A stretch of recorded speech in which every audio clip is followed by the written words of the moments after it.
El Rastro Podcast, Enemigo Cercano. Este episodio incluye descripciones explícitas de los sucesos ocurridos. Se recomienda discreción. Los testimonios que usted escuchará en el Rastro Podcast corresponden a las voces reales de los protagonistas de la historia. No hay actores en esta narración. Episodio 1. Llamada fatal.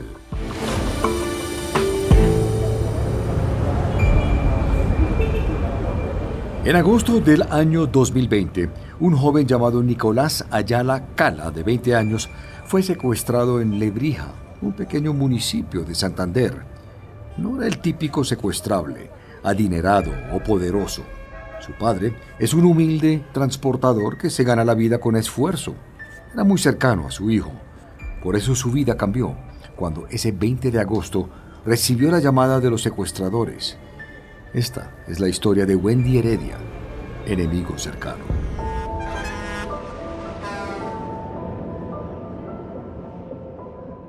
Carlos Ayala tiene aproximadamente 55 años de edad. Es un hombre humilde, de estatura promedio, piel morena y ojos verdes. Ya perdió la cuenta de los años que llevaba dedicándose al oficio de transportador para sostener a su familia. Conduciendo su camión, ha recorrido cientos de carreteras, llevando carga de un lado a otro del país. El 18 de agosto del año 2020, mientras transitaba desde Lebrija en Santander hacia Bogotá, recibió una llamada. Recibí una llamada al celular. Entonces el man me dijo, le voy a decir una sola vez esta palabra. Tengo secuestrado a su hijo Nicolás. Tengo secuestrado a su hijo Nicolás.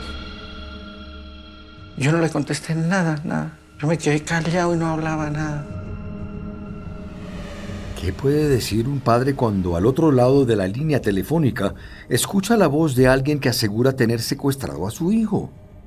Su confusión y asombro eran apenas lógicos. Manuel, solo quien es padre puede entender la angustia de este hombre, a quien visité en Lebrija, Santander. Inicialmente, nuestra charla en su casa se caracterizó por sonrisas, mientras me mostraba en su teléfono móvil varias fotos de Nicolás, el mayor de sus 2 hijos. Pero sus ojos se llenaron de lágrimas cuando recordaba esa voz tenebrosa al otro lado de la línea. Y me dicen que tiene secuestrado a Nicolás, pero con él hablé a mediodía y yo no entiendo qué pasó, no entiendo qué está pasando. Lo primero que se le ocurrió fue marcar al teléfono de su hijo Nicolás, porque guardaba la esperanza de que se tratara de una falsa alarma. Yo le marqué y no contestaba, ¿no? Entonces yo llamé a mi cuñado a él. Yo le dije, busquen a Nicolás, miren dónde está, ¿qué está pasando?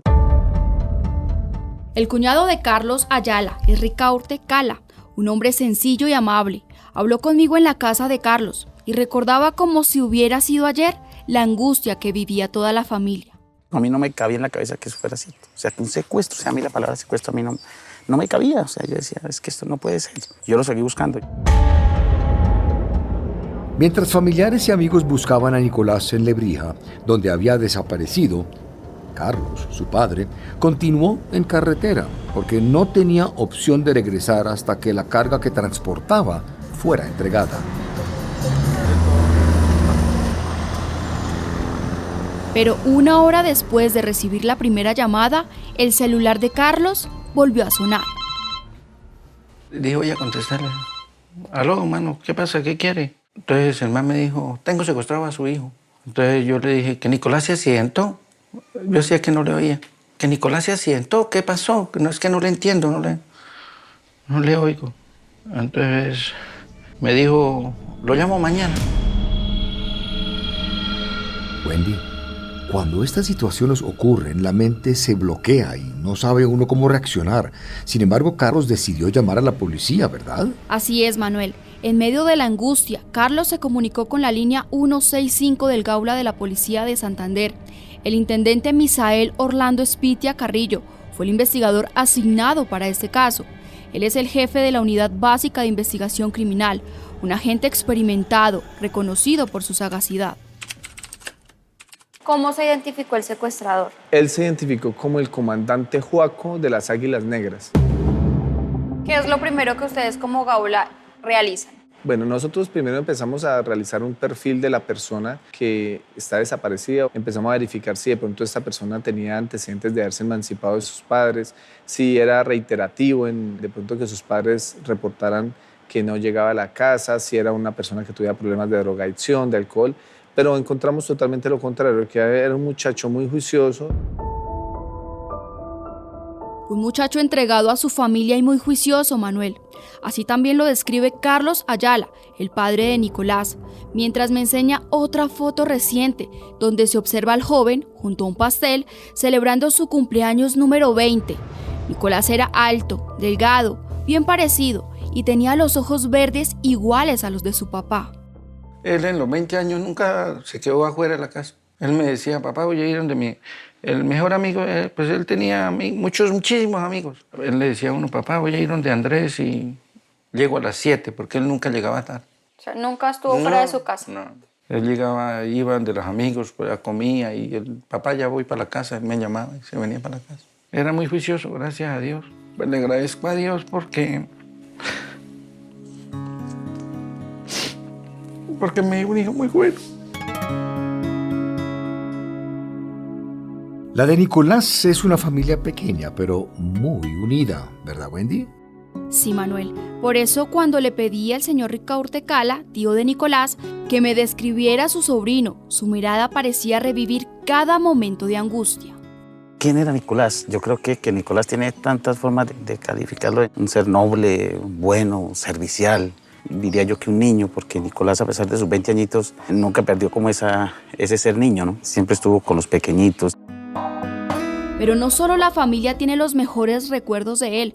Conocí a José Ricardo Delgado, uno de los amigos de infancia de Nicolás.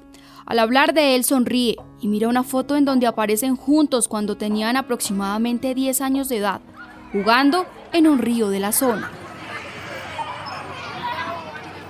En el salón casi todos querían ser amigos de él. A veces hasta se ponían celosos unos con otros, así como por andar con él. Porque era, no sé, era muy buena persona.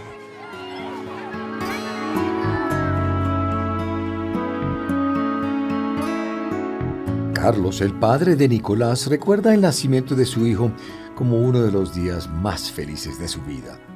El día que él nació, yo venía bajando de Bogotá a Cartagena, porque yo soy transportador. No podía quedarme. Tenía que estar en Cartagena, fuera como fuera.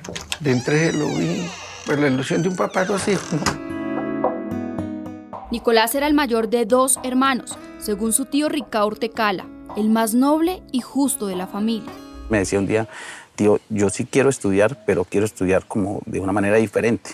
A mí me toca muy duro en el camión para arriba y para abajo. Yo quiero trabajar y pagarme el estudio, o sea, ayudar como en eso. Según el relato de su familia, Nicolás quería salir adelante y por eso trabajaba manejando un motocarro, vehículo similar a un triciclo, un motorizado con carrocería, comúnmente utilizado en muchas poblaciones de nuestro país. La idea del joven era ayudar en casa y pagar sus estudios. Manuel, pero además de esos objetivos, Nicolás tenía otro sueño por cumplir. Así me lo explicó don Carlos.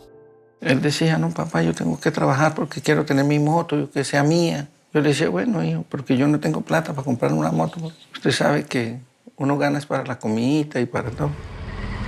Con esfuerzo y dedicación, manejando un motocarro, Nicolás pudo comprarse una moto.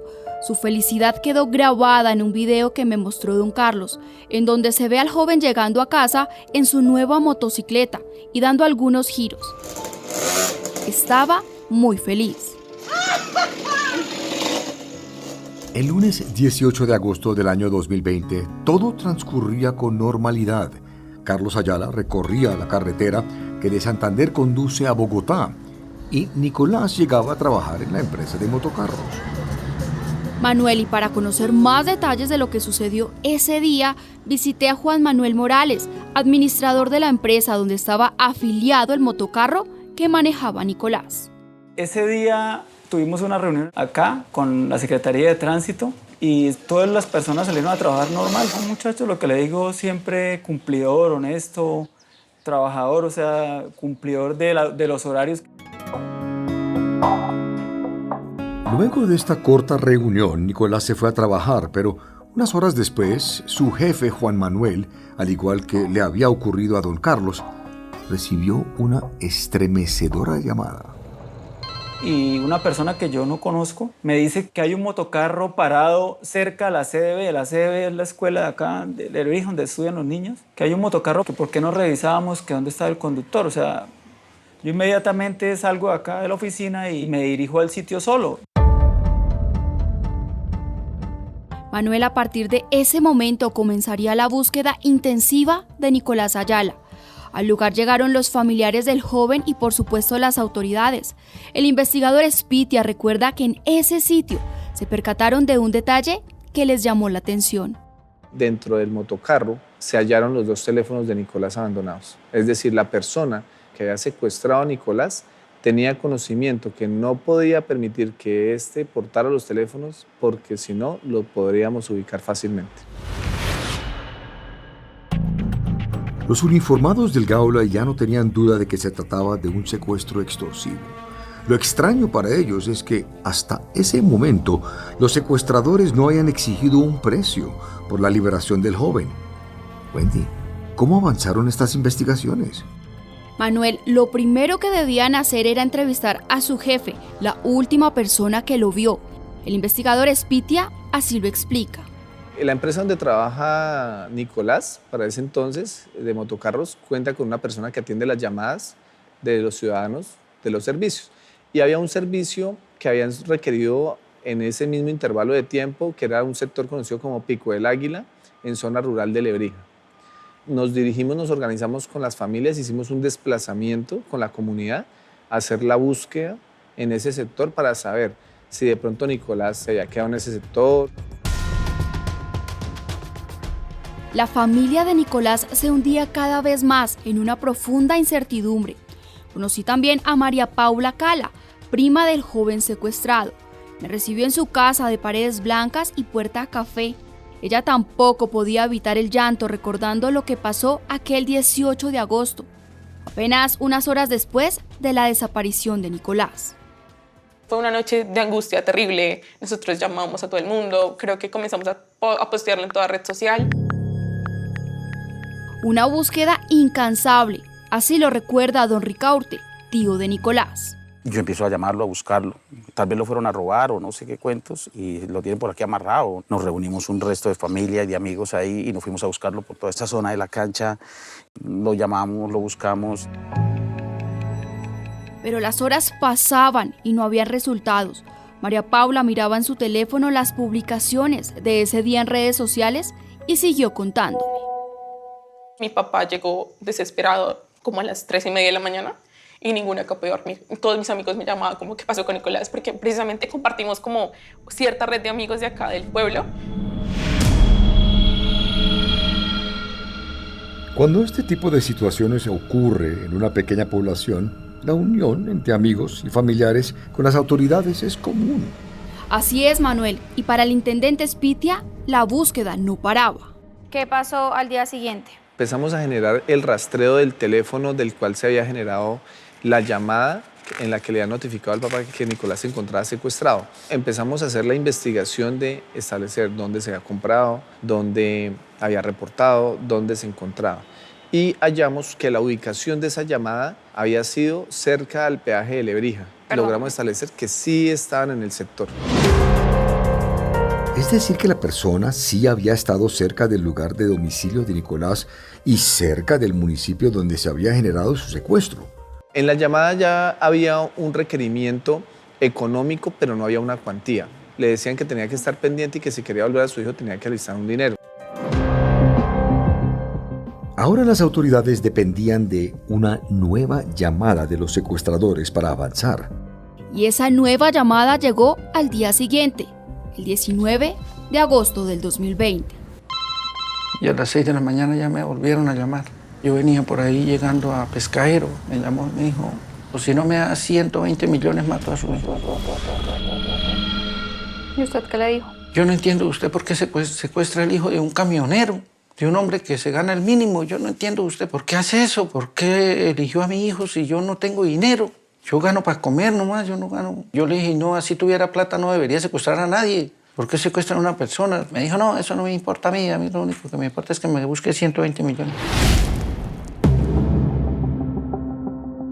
Wendy, 120 millones de pesos, una cifra casi imposible de conseguir para este humilde transportador.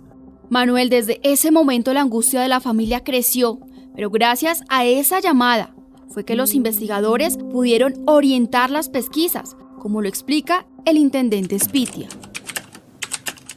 Cuando exigen 120 millones, logro concluir, y es que no me encontraba ni frente a un grupo armado, sino que se trataba de delincuencia común que buscaba algún provecho de don Carlos.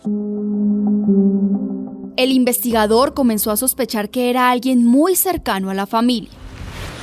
Cuando conozco la economía de esa familia, hallo que don Carlos había recibido en herencia un lote, y ese lote don Carlos lo tenía en venta. Coincidía la suma que don Carlos pedía por la venta de ese lote con la exigencia del delincuente.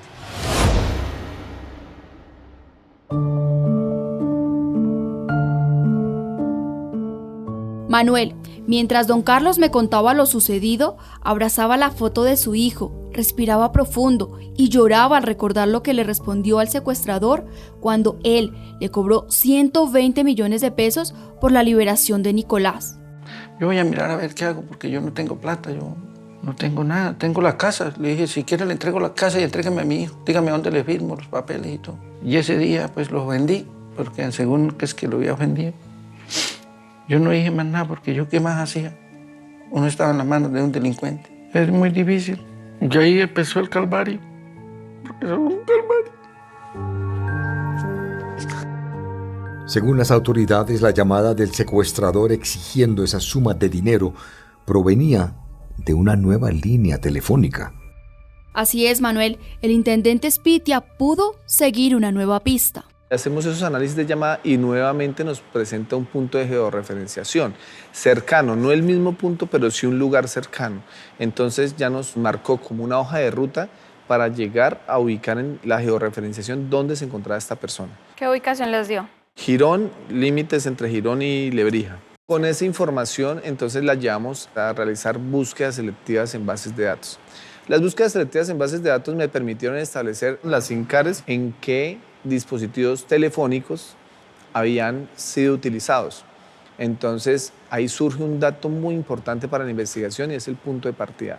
Y es que conocimos de un teléfono al cual posteriormente, a través de actividades investigativas, logramos conocer que había tenido permanentemente el uso de una línea. Una pista importante para las autoridades. El trabajo del intendente Spitia y su equipo les permitió llegar al dueño de esa línea telefónica. ¿A nombre de quién estaba esa línea? A nombre de Ricardo Jaimes. ¿Quién era este hombre? Debían encontrarlo. Establezco unas direcciones y tomo la decisión de solicitar a la Fiscalía que estudie la posibilidad de interceptar el número de esta persona, el número que ha registrado ante las entidades de tránsito. La Fiscalía lo ve viable y logramos interceptarlo.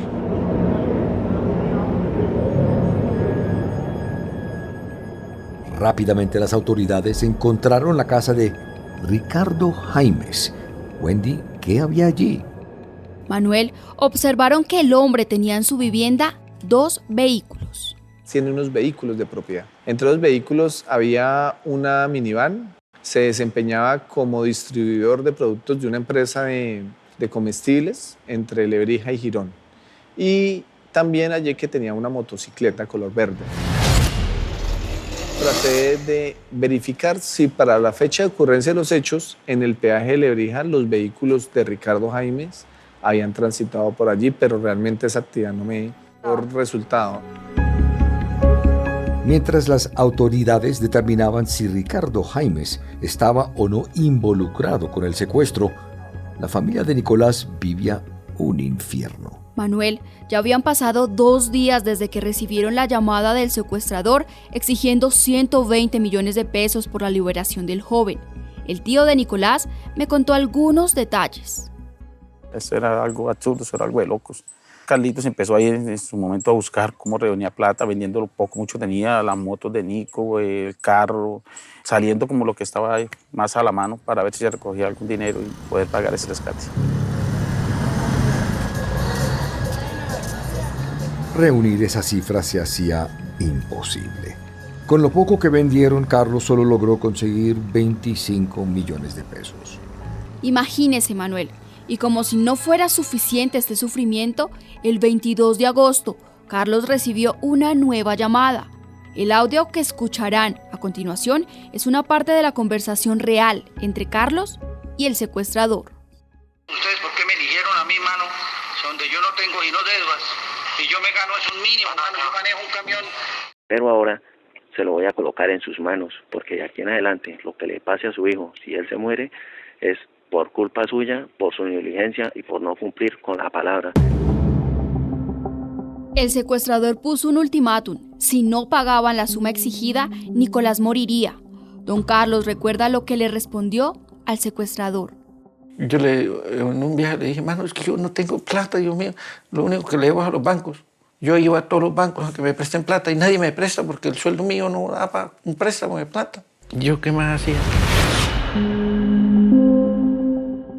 2 horas más tarde, el secuestrador se comunicó de nuevo con Carlos Ayala.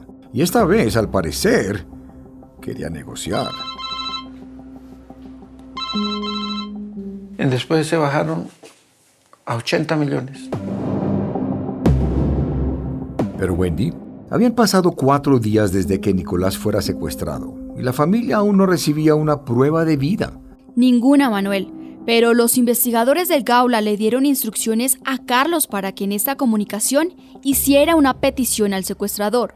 Yo le dije, no, yo quiero hablar con mi hijo. Si no hablo con mi hijo, ¿yo cómo le voy a entregar plata sin saber si él está muerto o está vivo? ¿Qué pasa con él? Escuchemos esta parte de la conversación original de Carlos y el secuestrador. Yo quisiera que me pasara a mi hijo. Yo quiero que me pase a mi hijo para saber, hermano, porque eso es una angustia, esto es terrible, hermano.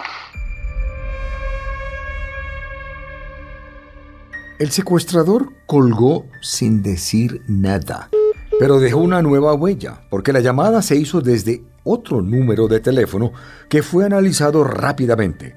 Así lo explica el intendente Spitia, investigador del Gaula. Conocimos a través del espectro que esa llamada había sido generada en otro sector de Girón, diferente a donde habían registrado las primeras llamadas y al lugar de ubicación de la casa de Ricardo, pero era en el mismo municipio. Para sorpresa de las autoridades, ese mismo teléfono fue utilizado en una nueva llamada extorsiva, hecha horas después, lo que les permitió establecer que se hizo desde una pequeña tienda del municipio de Girón, en el departamento de Santander. Ahora los investigadores debían establecer quién había hecho esa llamada. El intendente Spitia y su equipo trabajaban contra el reloj. Pudimos llegar a la tienda después de varios días. Le preguntamos a la señora que atendía ese lugar si ese teléfono era propiedad de ella. Nos manifiesta que evidentemente sí, que ella vende minutos. Manuel, pero la dueña del lugar no sabía la identidad de la persona que había hecho esa llamada. Así que los investigadores buscaron las cámaras de seguridad cercanas a la tienda para identificar al responsable. Mientras buscaban esos videos, Carlos, el padre de Nicolás, recibía por primera vez una prueba de supervivencia de su hijo. Mandaron un video donde él decía, papá, consiga la plata, no me deje matar, papá. Así es, fue enviado por los secuestradores vía WhatsApp el 28 de agosto del año 2020, sobre las 10 de la noche. Me lo mostró el investigador Spitia en el computador de su oficina. En el video se observa el rostro de Nicolás, muy triste y asustado, sentado en medio de un lugar boscoso rodeado de maleza.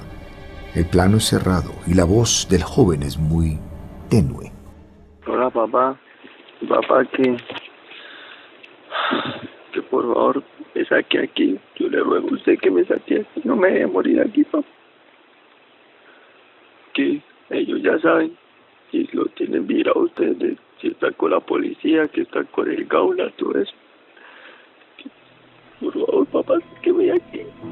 Yo no me quiero morir acá, papá.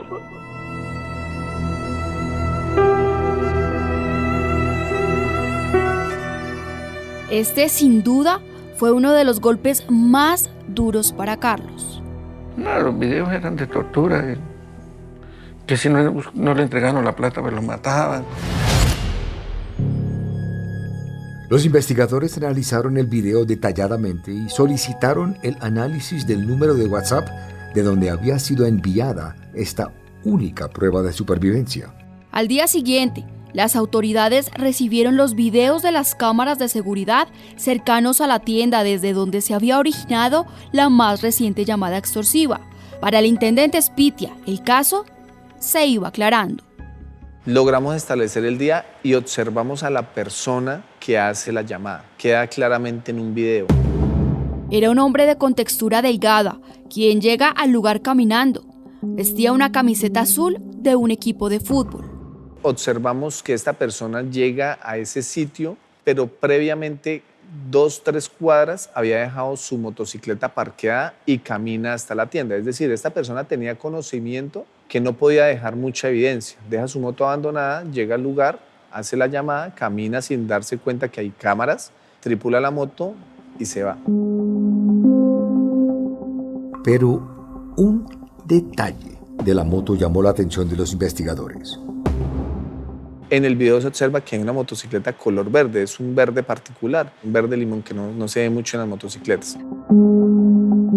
¿Recuerdan que Ricardo Jaimes, el único sospechoso del caso hasta ese momento, tenía una moto con las mismas características? Me llevaba a concluir que de pronto sí se trataba de Ricardo. Con esta pista, el siguiente paso era trazar el recorrido de esa moto desde Girón hasta Lebrija.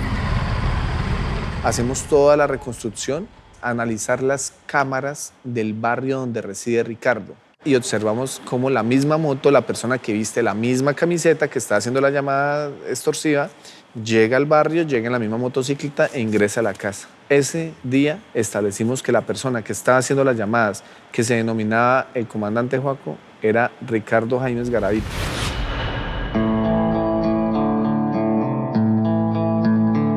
Los videos eran claros y mostraban a Ricardo Jaimes haciendo una llamada que podría ser la misma que recibió Carlos Ayala, padre del joven secuestrado. ¿Quién era Ricardo Jaimes y por qué querría causar tanto daño a esta familia?